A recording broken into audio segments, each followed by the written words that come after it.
Assalamualaikum warahmatullahi wabarakatuh. Halo Sobat Mansa, Sobat Mansa Tulangkat. Kembali lagi bersama Jumansa, Selasa 21 Oktober 2025. Jumansa Sang Inspiratif. Sebelumnya perkenalkan, nama saya Kayla Safira Alusna, selaku host kita pada hari ini. Saya di sini bersama dengan Ibu Ayu Lestari SPDI. Assalamualaikum Ibu. Waalaikumsalam warahmatullahi wabarakatuh. Gimana nih Bu kabarnya pada hari ini? Alhamdulillah hari ini sehat seperti biasa dan juga semangat. Alhamdulillah Bu. Oke Sobat Mansa, judul kita pada hari ini adalah menghadapi tantangan dengan berani. Kisah perjuangan yang menginspirasi. Langsung aja nih ya Bu, kita masuk ke pertanyaan yang pertama. Oke, boleh. Dulu waktu Ibu kecil, apa nih cita-cita Ibu? Dan apakah sekarang masih sejalan dengan yang Ibu jalani? Dari dulu waktu kecil ya, sepertinya nggak sejalan sih sama yang sekarang. Karena kan biasanya kita umumnya waktu kecil dulu tuh pengennya tuh kalau ditanya pasti jadi jawabannya jadi dokter gitu kan, jadi polisi gitu.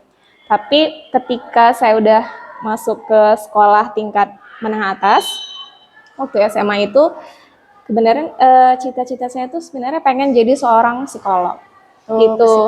Karena saya tuh senang gitu dengerin cerita dari orang lain, terus tuh suka juga kayak ngasih pendapat atau opini gitu kan mengenai cerita-cerita dari orang-orang. Jadi kepikiran kayaknya seru juga nih jadi psikolog gitu. Jadi seorang psikolog kan Bu.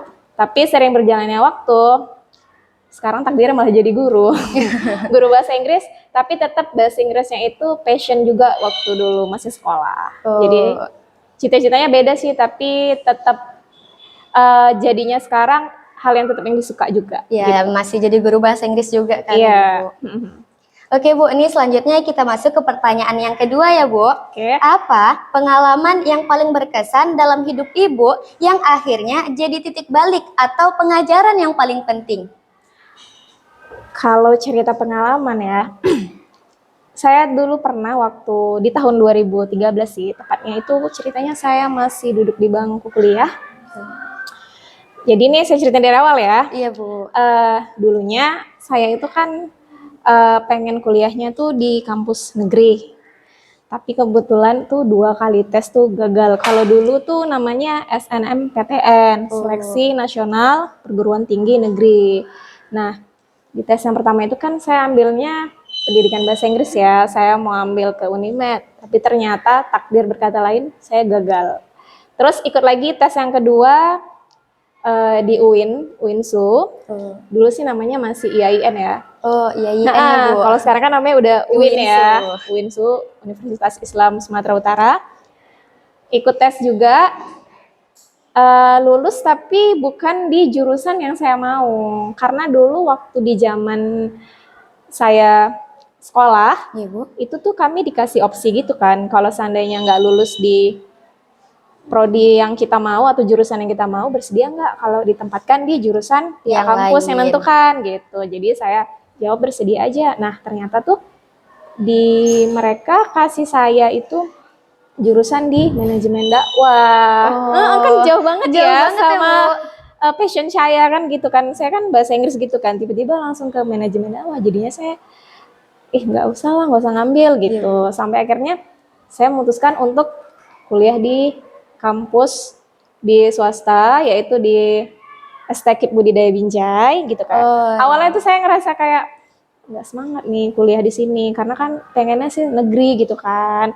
Sampai pada akhirnya ketika saya berkuliah di situ, kemudian saya ikut di salah satu kursus bahasa Inggris juga. Itu tuh kursus yang biar saya tuh nambah pengetahuannya dalam berbahasa Inggris. Jadi saya ikut di kursus juga. Nah, di jalan kursus inilah saya menemukan jalan cerita saya yang menurut saya pribadi itu hal yang luar biasa. Karena ketika saya ikut di kursus itu, kemudian kan saya mengajar di sana di kursus bahasa Inggris itu dan jadi staff di sana.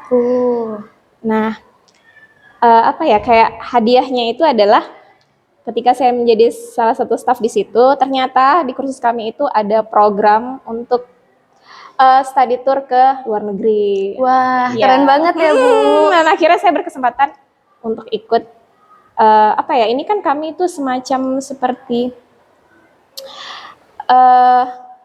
datang dulu kan tahun depannya itu mau bawa siswa kan untuk study tour keluar. Jadi sebelum bawa siswa, jadi para stafnya itulah yang berangkat dulu dan akhirnya saya berkesempatan pergi ke Singapura. Wah, keren banget ya, Bu. Masya Allah gitu iya, Bu, kan. Masya Allah banget. Oke, Bu, masuk nih pertanyaan yang selanjutnya. Pernah nih Ibu merasa ingin menyerah. Terus gimana nih cara Ibu agar bisa bangkit lagi waktu itu? Jadi kan waktu itu tuh waktu mau menyerahnya itu waktu kita nggak masuk ke perguruan tinggi yang kita impikan. Itu kan sempat ngerasa down ya. Apalagi kalau misalnya teman-teman kita yang dulunya satu circle sekolah, itu mereka bisa lulus di perguruan tinggi negeri yang mereka mau gitu kan. Nah saya kan nggak masuk tuh di perguruan tinggi negeri yang saya mau. Akhirnya ke swasta. Dan kemudian kan ada jalannya tuh sampai akhirnya saya bisa ke Singapura tadi. Nah dari situ saya terus berpikir bahwasanya kadang nih hal yang nggak kita suka itu justru adalah yang terbaik yang memang Allah takdirkan untuk kita gitu. Dan benar ya kalau yang pernah kita tahu bahwa jangan membenci sesuatu itu secara berlebihan. Bisa jadi yang kita nggak suka itu adalah yang terbaik untuk kita gitu. Jadi dari pengalaman itu terus saya merasa ternyata nggak ada salahnya juga kita tuh berada di zona yang nggak nyamannya kita. Justru itu menjadi seperti menjadi batu loncatan gitu ya kan, batu Bu? loncatan kita gitu kan. Bahwasanya ternyata hidup juga dunia tuh nggak langsung runtuh gitu. Kalau ternyata kita nggak masuk ke tempat yang kita impikan. Ternyata setiap sesuatu yang nggak enak itu pasti selalu ada hikmahnya. Jadi semangat. Gitu. Oke, Bu, masuk ke pertanyaan yang selanjutnya nih ya, Bu. Yes. Dari semua perjalanan yang Ibu lewati tadi, ada nggak nih nilai atau prinsip apa yang selalu Ibu pegang sampai sekarang? Jelas namanya kita berkehidupan ini ya, prinsip yang paling saya pegang sampai sekarang itu yang pertama itu disiplin. Karena dari disiplin itu membentuk suatu tanggung jawab. Disiplin itu tuh membentuk suatu tanggung jawab kita terhadap diri kita sendiri dan juga orang lain. Sebagai contohnya tuh begini, misal kita nih udah janjian nih mau ada rapat nih misalnya di jam 8 pagi gitu kan. Jadi kita misalnya saya on time, kemudian